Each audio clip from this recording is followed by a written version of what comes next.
Okay, so now Sam Adams has got to the point where he's registered and he has his profile page, but there's nothing really on it. And his next step is to complete his candidate application, or what we call the candidate application. Now, one of the things I would point out here is that I think that this form should be more like a survey.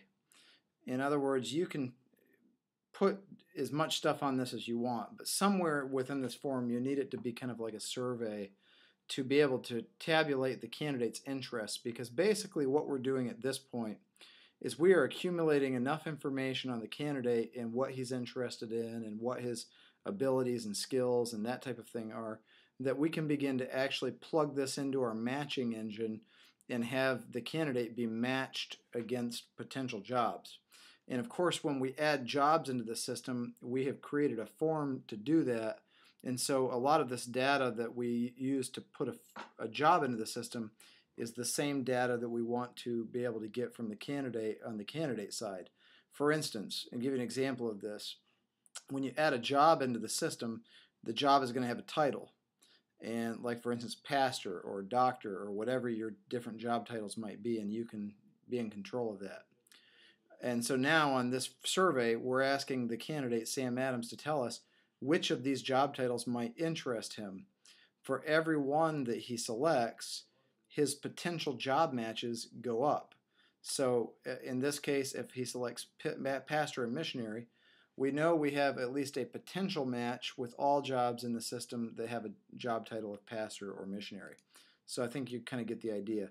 And the same thing goes with geographical regions and with all of these different elements that we might use. And so what we've done, just like when we built the initial inquiry form, is we have built the main application survey.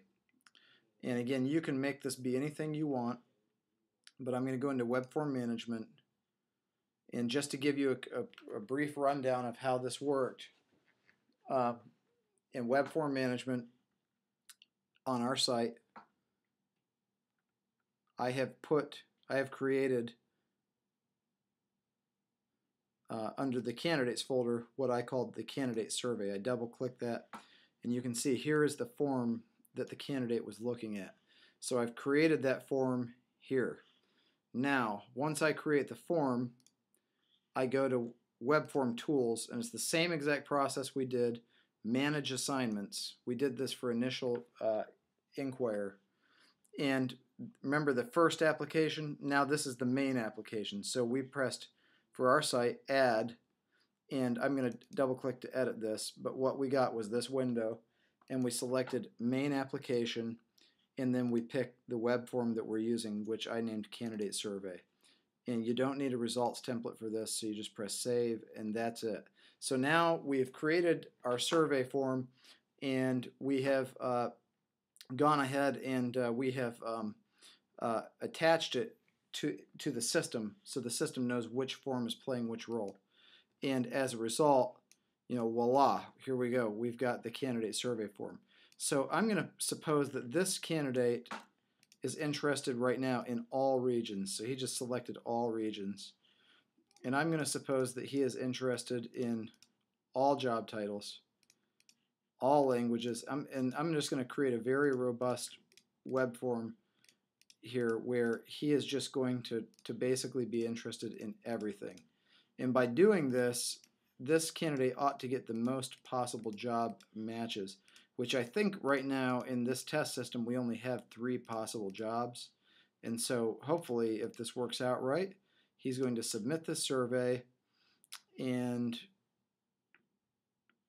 it tells us now that he has done that. And again, this text can be edited in the translation tool, and I can go back to my profile page, and so my survey has been submitted. And so here I go back to my profile page, and now we ought to be able to see one kind of unique thing begin to develop. Because we have submitted our main application, first of all, under notifications, our status has changed. And now it tells us we can go and browse for jobs. But secondly, and more important, is under best fit jobs, our matching engine has now begun to work. And what this does is is it matched the results of the candidate survey against the 3 different jobs that are in the system. And what it actually does is it tells us this is an 83% match, a 65% match, and a 55% match. So according to everything he filled out, he can see this missionary position is the best position for him. And of course, he can click that and go and look at all the details of that position. Now, in the next video, we will talk about how we set up that matching routine and how you can control this part of the system for best fit job matches for candidates.